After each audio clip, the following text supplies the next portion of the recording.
Assalomu alaykum hammaga, hurmatli charchamayapsizlarmi? Xo'p, DXY parasi bilan boshlayman. Bugun DXYda 650 700 100.650 700 nuqtalaridan sell kutyapman.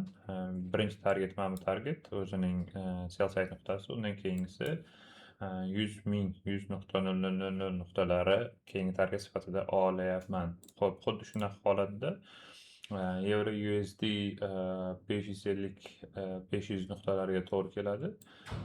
Birinchi targetimiz 850. Mana bu o'zini 500 dan kiradigan 850 nuqtasi 1 ga 3 yuradi deb o'ylayman. Undan keyingi mana bu nuqtalarga borish kerak deb turibman.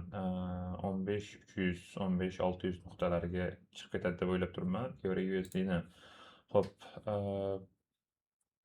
GBP/USD kecha nereani ideal yurib qo'ydi. Hozircha bundan aniq targetlarim yo'q. Lekin Euro USD bilan solishtirib olib qaraydigan bo'lsak, bu 1.35 ming, 34.900 nuqtalaridan bu ham ketishi kerak Euro bilan birgalikda. Lekin buni men maksimum mana bu joygacha kutgan bo'lardim, undan ko'p emas.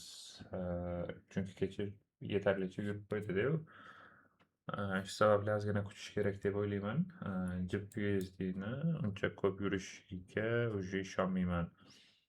Ну, buyam bu где-то 34.900 35.000 nuqtalardan yuradigan bo'lsa, mana bu joygacha нормальный соотношение beradi.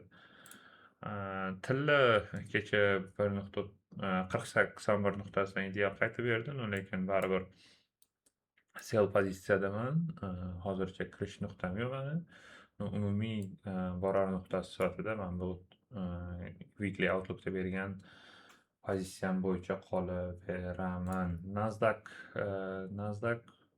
4 soatlik PPRga tushsa kerak bugun 29.000 nuqtalariga tushadigan bo'lsa, keyin buy qarab ko'rmoqchiman.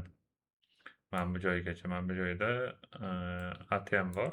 Shu ATM nuqtasigacha hozir birinchi mana bu sell side yechadi. Sell side yechgandan keyin уже hamma buy ketadi deb o'ylab yana tepaga qaytishi va 4 soatlik PPRga tushishi bor deb o'ylayman baribir buni.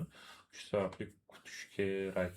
4 soatlik PPRga tushadigan bo'lsa, mana bu 29.000 nuqtalariga boradigan bo'lsa, albatta 29.050 29.000 zonalariga boradigan bo'lsa, men ishlab ko'rmoqchiman. Bugungi ideyalar shulardan iborat edi. Qo'llab-quvvatlab turasizlar degan umiddaman. Hammaga rahmat, charchamanglar, omad.